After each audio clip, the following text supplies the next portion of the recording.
저희 시카고 동문 모임에 참석하면 꼭 빠지지 않고 참석하시는 선배 동문분이 계십니다.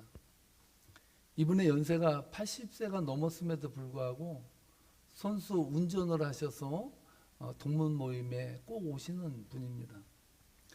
이번 추운 겨울 해도 신년 하회로 모였는데 그때도 차를 몰고 선수 오셨습니다. 그래서 저희들이 함께 신년의 덕담을 나누면서 목사님은 100세를 넘는 기록을 세우겠습니다. 다 이렇게 덕담을 드렸고 목사님은 흐뭇한 미소를 지으면서 그러면 좋지라는 뜻의 웃음을 보이셨습니다.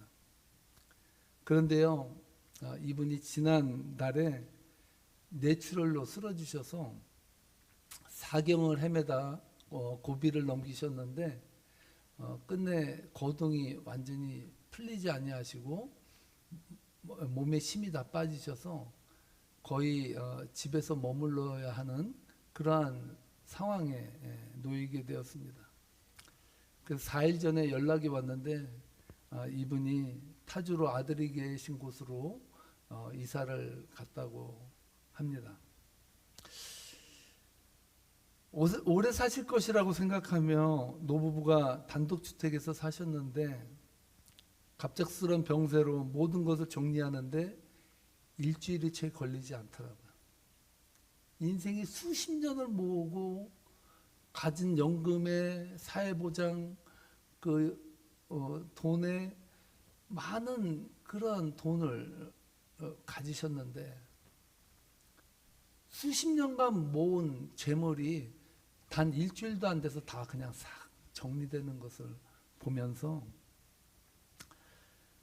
참 인생이 무엇이냐, 정말 우리는 무엇을 위해서 살고 달려가야 되나 라는 그러한 질문을 던지게 되었습니다. 연로하신 분들에 비하면 아직 창창한 나이라 번데기 앞에서 주름 잡는 것 같아서 말씀드리기가 송구스러운데 저도 이제 내년이면 60이거든요. 예전에 60살만 살면 환갑을 해줬습니다. 왜냐하면 60살을 넘기가 어려웠거든요. 저도 번데기 앞에 주름은 못 잡아도 그냥 번데기 얘기는 할 수 있겠다 정도 나이는 된 것 같습니다. 언제나 파릇파릇한 청년으로 살 것 같았는데요. 지난번에 제 딸 집들이에 갔을 때 우리 조카들이 다 모여서 갑자기 운동회가 열렸습니다. 축구를 하자 그래서 축구를 하는데 저도 옛날에는 그래도 조금은 운동을 했거든요. 근데 공이 분명히 저한테 왔는데 찼습니다. 전 골대까지 갈 줄 알았는데 공이 뒤로 갔습니다. 헛발질을 쳤는데 제 딴에는 열심히 찼는데 헛발을 치는 거예요. 그래서 수비한다고 마크하는데 딱 마크하는 순간에 넘어져 버려요. 마음은 거기까지 갔는데 몸이 안 따라오니까 자빠지는 거예요. 그래서 제가 느낀 게 저도 저질 체력이 돼가는구나. 인생의 지혜를 알려주는 솔로몬이 쓴 전도서에 보니까 인생에는 때가 있다라고 말하고 있습니다. 삶을 살아가면서 정말 우리가 행복하고 지혜롭게 살아가는 방법이 무엇일까? 그것을 성경에서 말해주는데 때를 알면서 살아간다는 거예요. 때를 알고. 전도서 3장 1절로 8절에 쭉 때에 대해서 말하는데 한번 집에 가셔서 전체를 한번 훑어보시고 1절로 2절 말씀에서 이러한 때를 말합니다. 함께 읽어보겠습니다.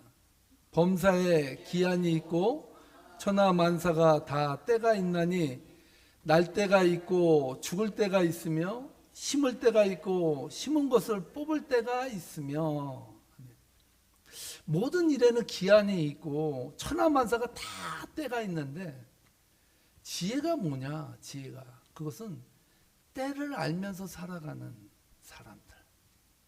바꿔 말하면 때를 준비하면서 살아가는 사람들. 그러한 사람들이 인생을 풍요롭게 살아간다라고 말하고 있습니다. 여러분 생각이 그럴 거예요. 아니, 오늘따라 왜 목사님이 오늘 결단 찬송도 그렇고 왜 이렇게 목사님 슬픈 곡을 자꾸 골랐어요. 아, 왜 김 목사가 오늘 왜 이렇게 설교 서두에 왜 이렇게 인생 타령을 이렇게 많이 하냐, 이런 생각이 여러분들도 들었을지 모릅니다.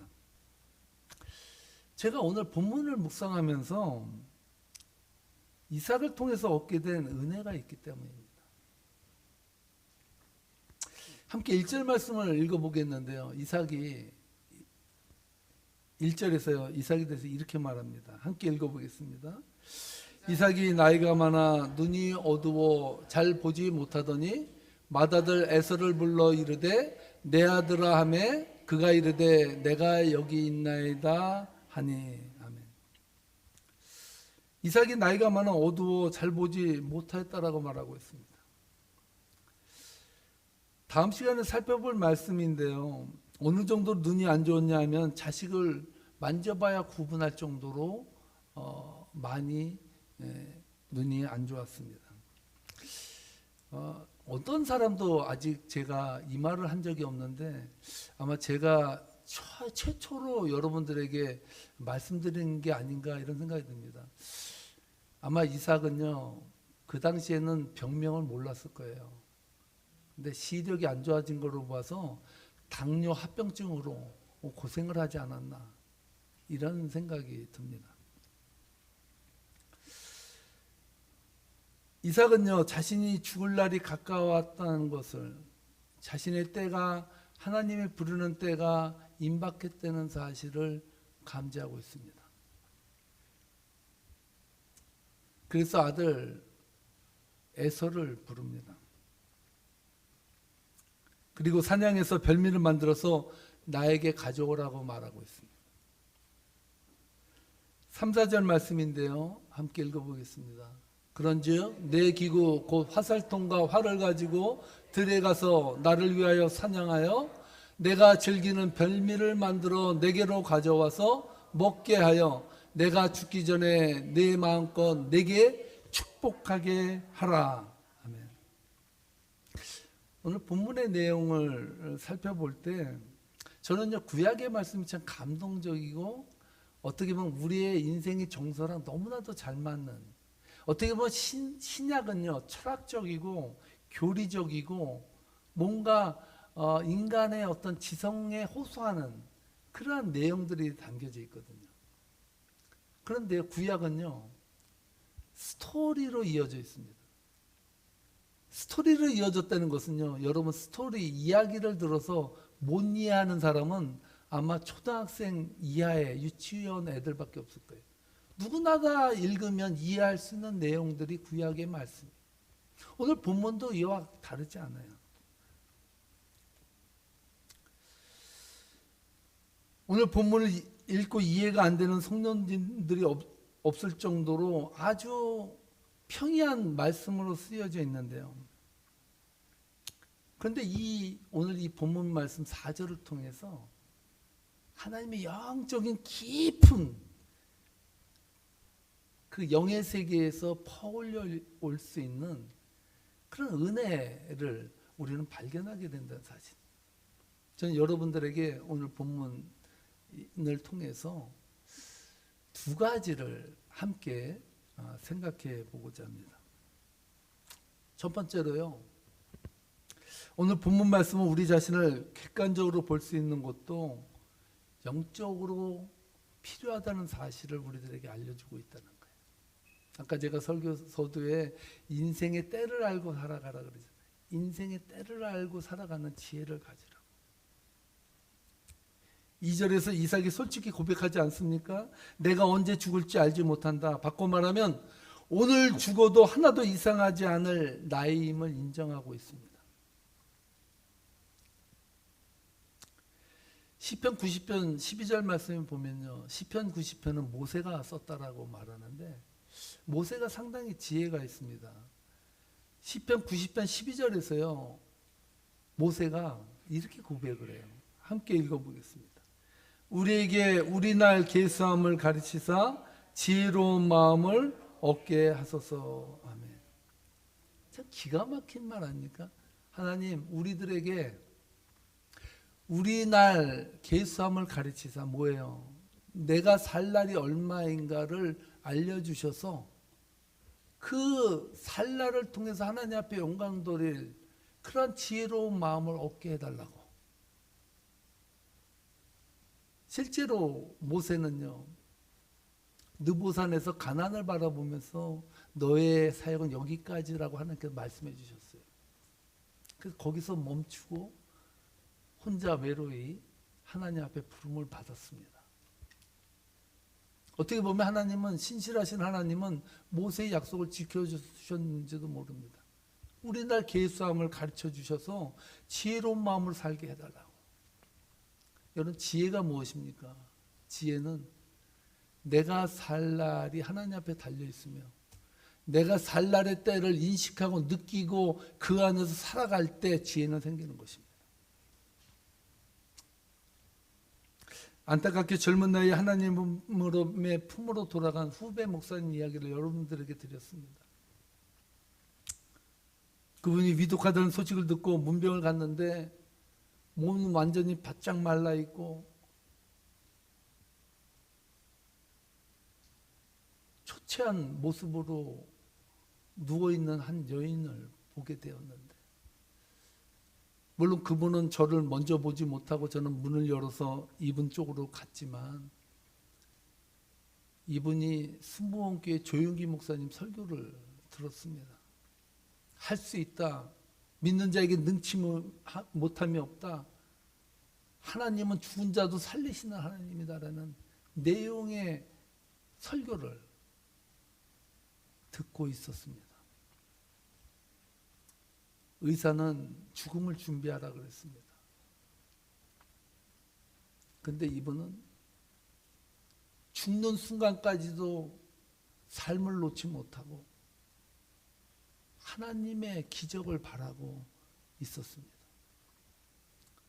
저는 사실은 이분이 위독하다는 소식을 듣고 일주일을 못 넘긴다는 소식을 듣고 빨리 가서 뵈야겠다는 마음으로 가서 봤는데, 그래서 제가 드릴 수 있는 것은 임종 기도라고 생각하고 갔는데, 이분이 조용기 목사님의 설교를 들으면서 삶의 애착을 불태우는 것을 보고 기도를 바꿨습니다. 하나님, 하나님이 뜻이라면 죽은 나사로를 살리셨는데 목사님을 살려주세요. 이렇게 기도했습니다. 그럼에도 불구하고 하나님의 때는 머무는 것이 아니었어요. 오히려 준비하는 것이었더라고요. 이분이 가지고 있는 주식, 연금, 모든 집에 관계된 재산이나 모든 걸 정리를 하나도 안 해놓으셔서 자식들이나 남편이 1년을 거의 넘게 그 정리를 해나가도 못하는 그러한 일이 발생했습니다.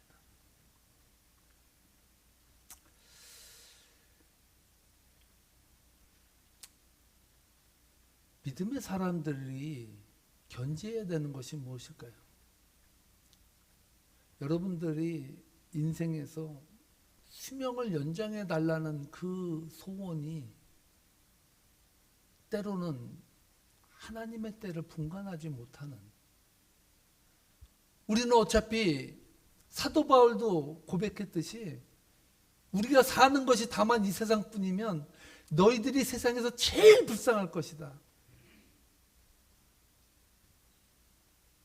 나는 이 세상을 살아가면서 두 가지 고민이 있다고 했습니다. 첫 번째는 여기서 살까? 두 번째는 빨리 갈까? 이 두 사이에서 고민하면서 나의 마음은 지금 빨리라도 하나님 부르시면 난 가고 싶은데 너희를 위해서 내가 남겨지는 것이 더 낫기 때문에 나는 남는 것을 택한다라는 말.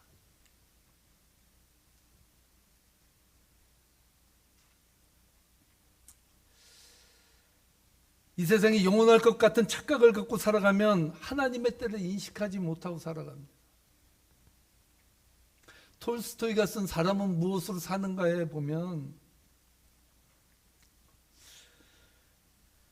미하일이라는 그 천사가 하나님으로부터 징계를 먹고 인간으로 이 땅에 와서 구두방에 취직하잖아요. 거기서 세 가지 인생의 진리를 깨닫고 오라 그래요. 근데 어떤 한 부자가 와가지고 이렇게 말합니다. 야, 구두를 만드는데 1년 이상을 신을 수 있는 튼튼한 구두를 만들지 않으면 나 돈 안 내. 이렇게 말하는 거예요. 미하일이 딱 보니까 그게 아닌 것 같거든요. 그래서 이 미하일이 이 부자가 간 후에 그 보내온 가죽을 가지고 가죽 슬리퍼를 만들었습니다. 가죽 슬리퍼는 죽은 자에게 신기는 신발이었거든요. 주인이 깜짝 놀라서 구두 만들라 그랬는데 슬리퍼를 만들어 놓은 걸 보고 너 이제 우리 비즈니스 망치게 했다고. 어떻게 너는 이따위로 만들 수 있냐고 화를 냈습니다. 근데 그 다음날 이 부자의 하인이 찾아왔습니다. 우리 주인이 죽었습니다. 우리 주인에게 필요한 것은 구두가 아니라 슬리퍼입니다. 슬리퍼로 만들어 주십시오. 이렇게. 이때 미하일이 첫 번째 것을 깨달아요. 그것은 뭐냐면 하나님이 사람에게 허락하지 않은 것은 사람은 자기에게 무엇이 필요한지 알지 못한다라는 거예요. 우리는 언제 죽을지 모르는 인생을 살면서 천년만년 살 것 같은 그러한 탑을 쌓으면서 우리는 세상을 살아가고 있다는 것입니다. 늙어가면서 세상 야망을 불태우며 천년만년 살 것처럼 아둥바둥대면서 현실적 물질과 명예와 야망을 위하여 달려간다면 그 비전은 무슨 의미가 있겠습니까? 모세가 우리날 죄사함을 알게 해달라는 지혜가 필요하지 않겠습니까? 이삭은 죽음에 대한 두려움이나 삶에 대한 미련을 가질 나이가 아님을 직감합니다. 그리고 그것을 있는 그대로 받아들이며 인정합니다. 그래서 아들 에서를 부른 것입니다. 그리고 그에게 나의 날이 얼마 남지 않았음을 이야기합니다. 제가 이삭을 믿음의 조상 아브라함과 야곱을 잇는 징검다리 역할을 하는 존재로 생각했다라고 말씀드렸죠. 왜냐하면 아브라함과 야곱의 이야기에 비해서 이삭의 이야기는 초라할 정도로 얼마 안 돼요.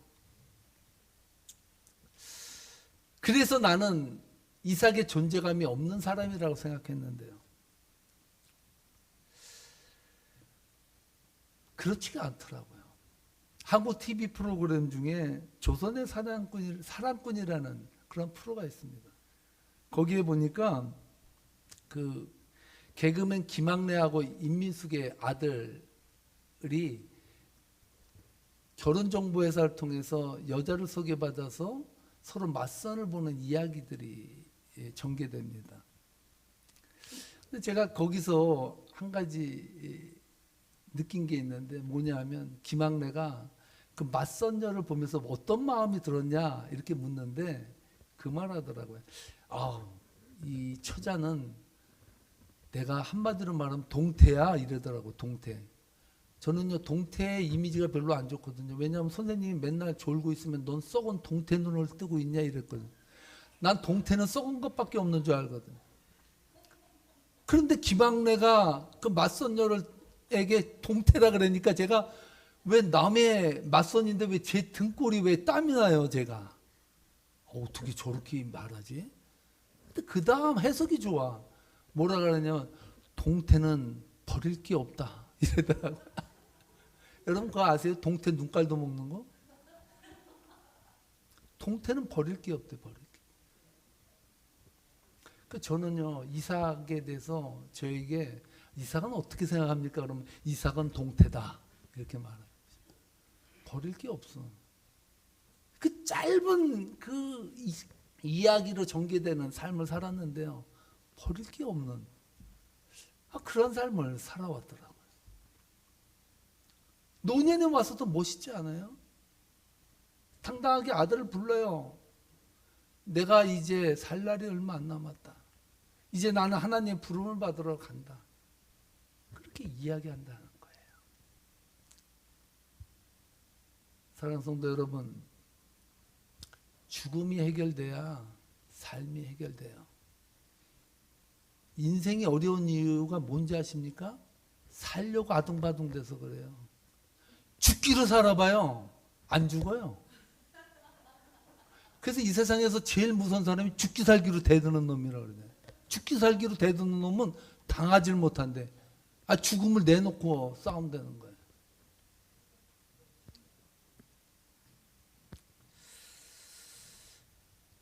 두 번째로요. 오늘 이삭의 스토리를 통해서 강한 인상을 받은 것은 죽음을 감지하는 이삭이 끝까지 사명을 붙들고 살아가는 모습을 보인다는 거예요. 어디 그런지 한번 볼까요? 4절 말씀 함께 읽어보겠습니다. 내가 즐기는 별미를 만들어 내게로 가져와서 먹게 하여 내가 죽기 전에 내 마음껏 내게 축복하게 하라. 아멘. 많은 사람들이 착각을 해요. 죽을 날 받으면 뭐해? 그러니까 죽을 때 기다리고 있어야지. 그래서 삶이 험한 거 아니에요? 여러분 왜 죽을 날을 계수 안 합니까? 죽음이 두렵고 그 죽음을 아는 기간들이 너무나도 슬프고 힘들고 험하니까 어려운 거 아니에요? 그러니까 죽음 생각 안 하죠.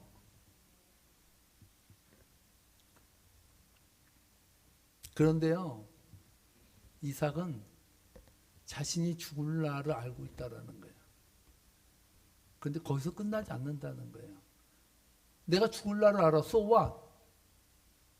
이삭은요, 그렇기 때문에 나는 죽기 전까지 끝까지 축복하는 인생을 살다 갈 거야. 할렐루야. 이삭은 그렇게 작정했다.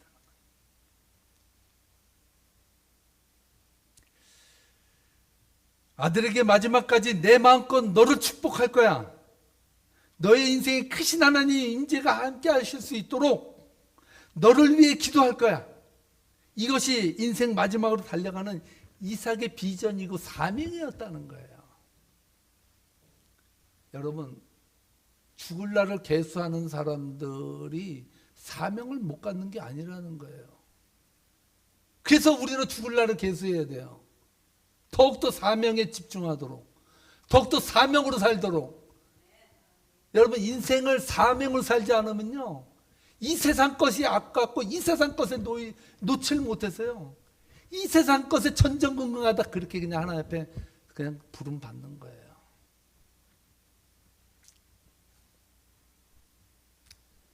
하나님은요, 이삭을 통해서 자식을 위한 축복의 통로로 사용하고 있습니다. 하나님은요, 오늘을 살아가는 성도님들을 향해서, 성도님들을 통해서 자식을 위한, 또한 여러분들 이웃을 위한 축복의 통로로 사용하기를 원하십니다. 할렐루야. 마음껏 축복하라고. 우리의 남은 날을 계수하면서 마음껏 여러분들의 마음을 열어서 축복하고 나누고 베푸는 그런 삶의 통로로 살라고. 하나님은 그렇게 여러분들을 쓰이기를 원하는 거예요. 기독교 역사에 있어서 바울 다음으로 위대한 사람을 꼽으라고 한다면 어거스틴이라고 말을 해요. 어거스틴은요, 하나님 앞에 그렇게 큰 쓰임을 받았는데 인생을 그렇게 잘 살지 않았어요. 17살에요 반항하고 너무나도 총기가 있고 천재적인 그러한 재능을 갖고 있었는데도 17살에 나가서 연인을 만나서 애를 낳고요.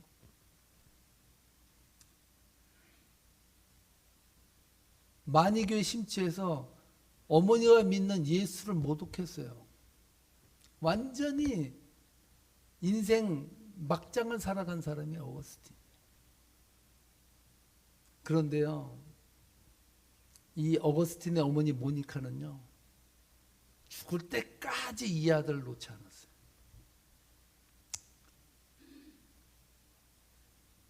그래서 너무나도 답답한 나머지 암브로시우스 주교를 만나서 주교님, 우리 아들은 어떻게 됩니까?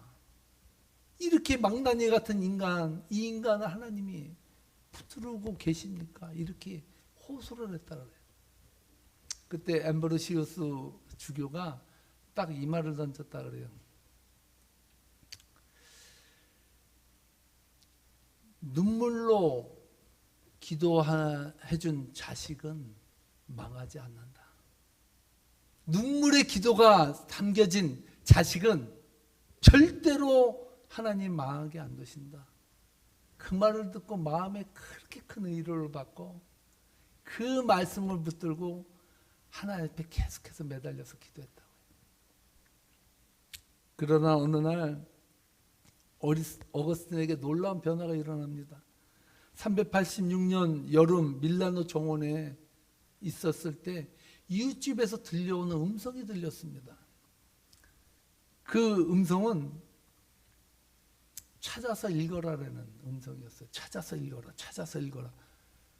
그래서 이 어거스틴이요, 집으로 들어와서 성경을 하나를 그냥 팍 열었대요. 열었는데 거기에 로마서 13장 13절로 14절 말씀이 딱 써 있더라는 거예요. 함께 읽어보겠습니다. 낮에와 같이 단정히 행하고 방탕하거나 술 취하지 말며 음란하거나 호색하지 말며 다투거나 시기하지 말고 오직 주 예수 그리스도로 옷 입고 정욕을 위하여 육신의 일을 도모하지 말라. 이 말을 딱 읽었는데 어거스틴의 뒤통수를 망치로 한테 그냥 꽝 내리치는 그런 경외심과 놀라운 그런 마음의 회심이 확 일어나게 됩니다. 그때로부터 어거스틴이 예수님을 붙잡고 말씀을 붙잡고 하나님의 말씀을 깊이 파고 들어가기 시작했다는 거예요. 어거스틴이 쓴 고백록에는 자신의 어머니 모니카가 다른 어머니들보다 더 많은 눈물을 흘렸다라고 고백하고 있고요.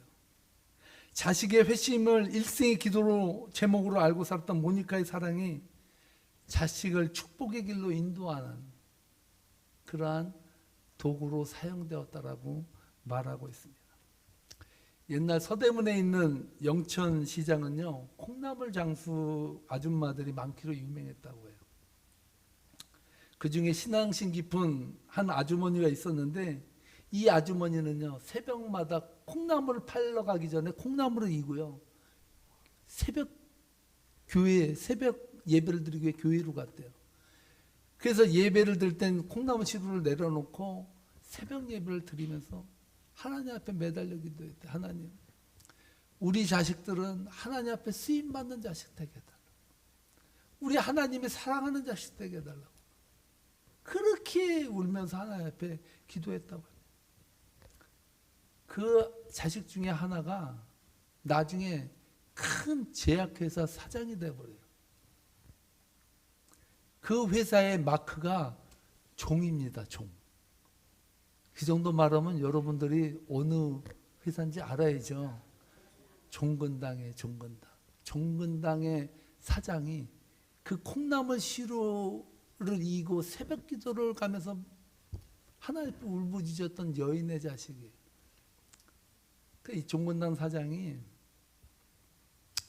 왜 종으로 했냐 그랬더니 옛날엔 시계가 없기 때문에 새벽종을 쳤대요. 새벽종. 그 종을 치면 아, 새벽기도 가야 되나 보다 하고 가는 거잖아요. 그래서 그 회사의 이름을 어머니의 새벽기도가 나를 이루었다. 어머니의 새벽기도가 나를 이렇게 만들었다라고 해서 종근당, 종소리의 마크를 붙이게 됐다는 거예요.